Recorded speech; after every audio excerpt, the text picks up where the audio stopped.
I want to try and connect back to Deepsita Dhar. Deepsita, if you can hear me, can you hear me? I can. All right. So Deepsita, what is wrong if everyone comes together when you're looking at national interest? During the emergency, the left, right, everybody did come together, didn't they? True. I agree. I think what Mr. Narendra Modi was telling in the last day in JNU, that's more like a soliloquy. She was reminding himself and his follower maybe that when it's about national interest, people should really leave their petty politics, their petty ideologies behind. Because what is national interest? I mean, when we are thinking about national interest, we think when the farmers took to the streets against Narendra Modi's government, against the agro bill that they have come up with, we thought that is on the national interest.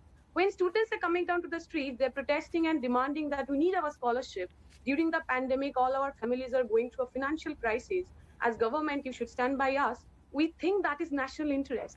Because nation is not in abstract. Nation is not about a flag of India. Nation is not only about a map of India. Nation is about people who are living in this country. So when we talk about the poor people of this country, when you talk about the farmers of this country, when you talk about the workers of this country, which we speak because that's our ideology.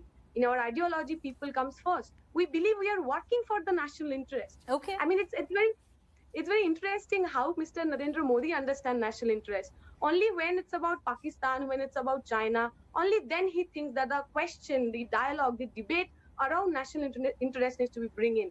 But when the questions are asked to Narendra Modi by the people of India, that why the unemployment rate is so high, why our economy is doing so bad, that time he does not think that it's about the national interest. That time it becoming, people are coming and attacking Mr. Narendra Modi, attacking the government, attacking BJP. So I think we all should actually come together and first try to define what is the definition of national interest. Okay, that's I think then we all can come together. All right, that's what I was asking, Sabresh earlier. And Sabresh, that's exactly what my question was, because national interest, the definition, really doesn't seem to have a single narrative. Yours differs completely from what Deepsita's national interest definition is. No, yeah, I can bring a clarity. The thing is, there is nothing to wonder when people say, maybe for jokingly also, that the ideology of communism is at least a century behind. And I should remind Deepsita that the whole world is going into turmoil of COVID-19 pandemic, and the economic periphery or the economic concern is also there. A lot of concerns are there with the social turmoil going on across the world. And there is a certain condition that is required for an economy to bring up its downfall and all. So we are going through that such a sphere of turmoil. So I think the government needs some more time. And when it comes to the issues of students. No, Sabresh, do you inherently agree with her? Do you agree with Deepsita where she says that everybody's definition of national interest differs? So how do you decide ideology then? Do you agree in principle with what she's saying?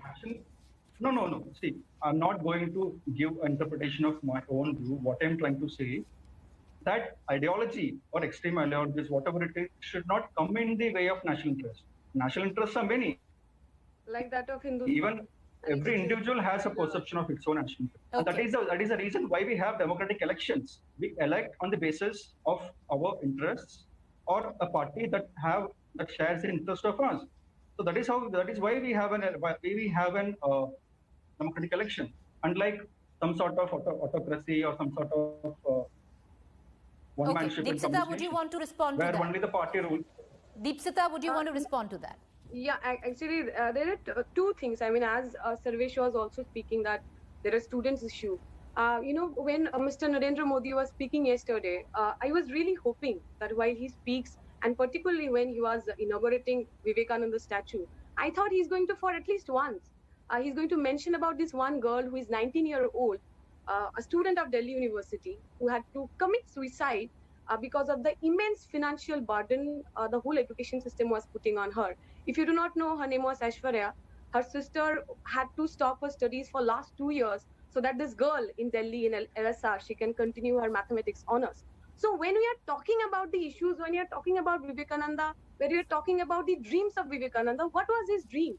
Was his dream that a meritorious girl is going to come a university like Delhi, a elite college like that of LSR, and have to commit suicide because she doesn't have money to pay. She doesn't have money to pay her hostel rent. she doesn't have money to continue her study. I mean, it's wonderful what Sarvesh was talking, that there is democracy. Of course, there is democracy. That's why you have elected people, and that's why we expect them. They are elected with our votes. We pay them tax. So we expect as government, they are going to be facilitator. They're going to listen to the students. They're going to listen to the farmer. They're going to do something through which there will be well-being. I mean, the dream what we